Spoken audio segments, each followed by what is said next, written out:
I basically, it's real simple. We take the boxes, we rent the boxes, people pack and move, and we pick up the boxes.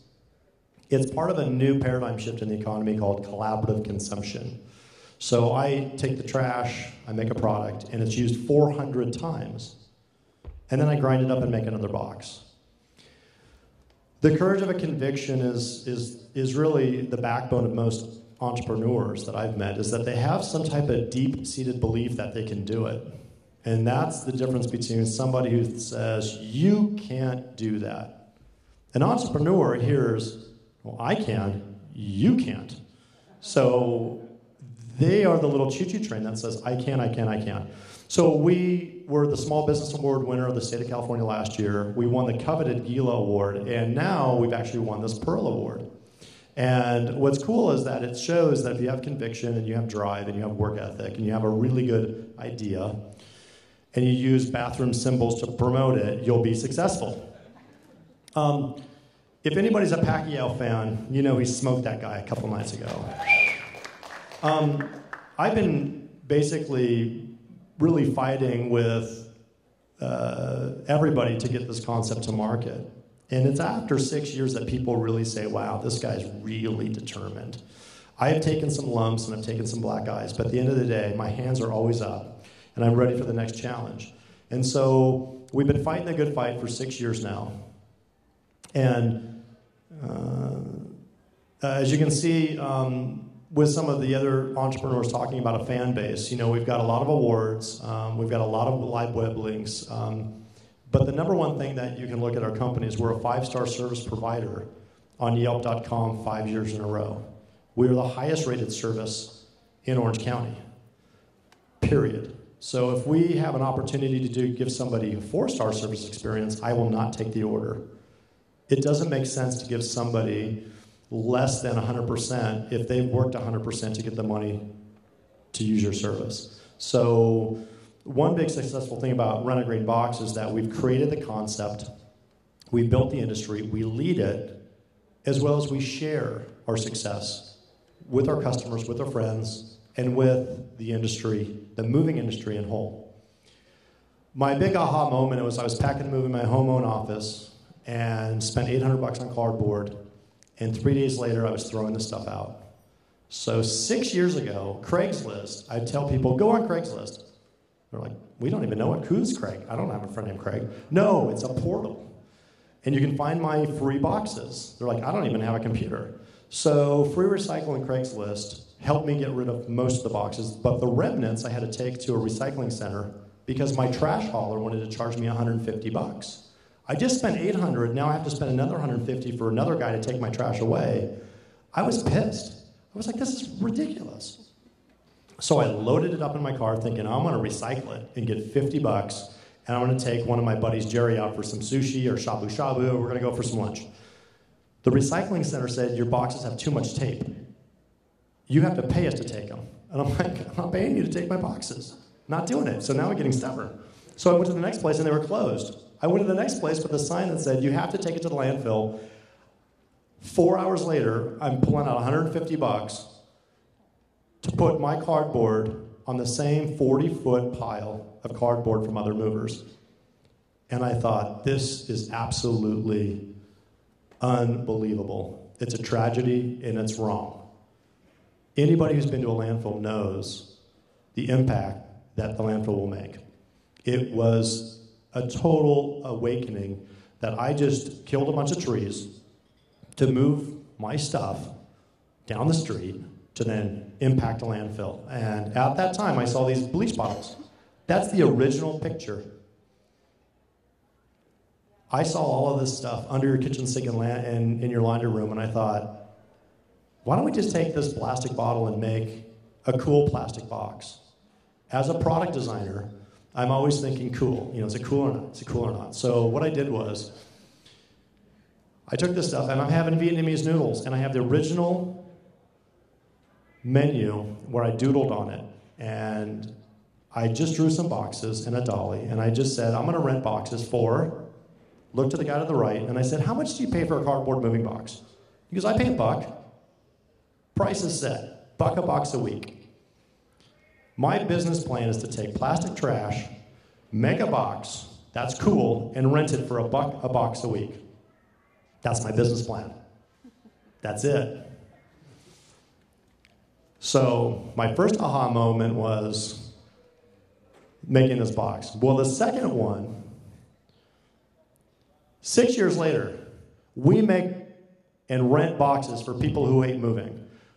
They have handles, they're crush-proof, they're dust-resistant, waterproof. You can stack them high, 8 high. You can speed pack, speed load, and they last 400 times. And you can rent them still half the cost of using a cardboard box. So we came up with basically 20 other products which have a purpose, which is detox landfills and create a green alternative to packing and moving in the world. And so one of the things that you have to think of is in any entrepreneur, they dream big. They dream so big that they want to own their category. My belief is that I want to clean up landfills and provide these products and create jobs. And part of that is, my belief is, I don't care where you get my product, it's coming from my well. You can turn on any faucet in the green moving industry and those products will come from Rent a Green Box. We're making this from trash and not trees because it's cheaper, faster, and easier, as well as greener than cardboard. It's cheaper because we deliver them. We tell you exactly how many you need. You rent them for 2 weeks. It's faster because you don't build a box. It's easier on you because you don't break your stuff in transport. And ultimately, you're not cutting down a tree to make a box to throw it away in a landfill. So we've seen that there's this proverbial fork in the road. You know, the old paradigm was just market, market, market. The new paradigm is provide a service or unique experience for profit without trashing the planet. And so we've been able to really make a strong case for the environment. But the problem is the paradigm is shifting all the time. So see, 5 days, last 5 days ago, another paradigm shift happened. The marketplace is constantly changing because the web is constantly changing, and people are starting to realize that they have to be very much on their game. So one of the things that you kind of look at this and say, wow, here's all these trees, why would we cut this down? It's a paradigm shift. People don't want to see this type of waste, and they don't want to see this kind of environmental destruction. This is a typical landfill, and here's what I see on a weekly basis. This is all post-consumer trash. This is a world that's gone absolutely on a consumption bin, and we're awakening from this coma. So over the last 60 years, we've completely trashed our planet, and so now there's people like myself that are going in and saying we can really shift it and provide a cleaner, greener solution.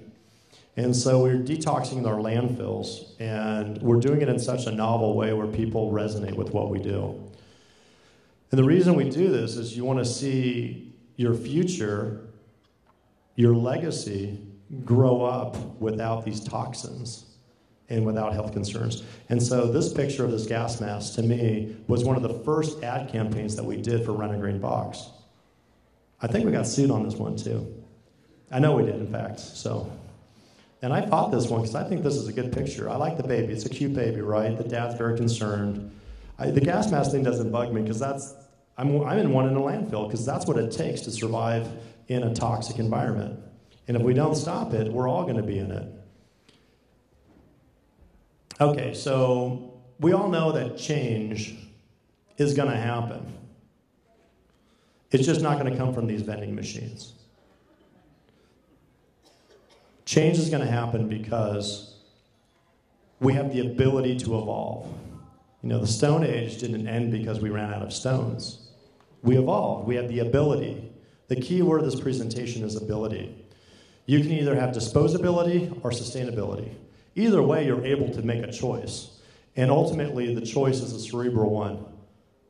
You have to think it through and go, God, instead of buying a cardboard box, why doesn't this green guy just show up and drop off the boxes, I'll pack and move? Well, why don't I just drive an eco-friendly car? Why don't I make a choice and buy eco-friendly bamboo flooring and eco-friendly items? Because it's a cerebral choice. And it's your choice. You can either have a clean and green planet or one that's just totally industrialized. But it's your choice. It's something that you have to make for yourself. And the reason why I say it's you is that there's many shades of green. And this transition and this paradigm shift is allowing everybody to sit in their own color. I'm really green. That doesn't mean you have to be green, nor will I tell you you need to be green. Pick a chair, sit in it, and enjoy the ride. Be part of the solution. But this is happening. Oh, I blanked myself. Oh, here we go. This is my fist. We spent a lot of time on this slide.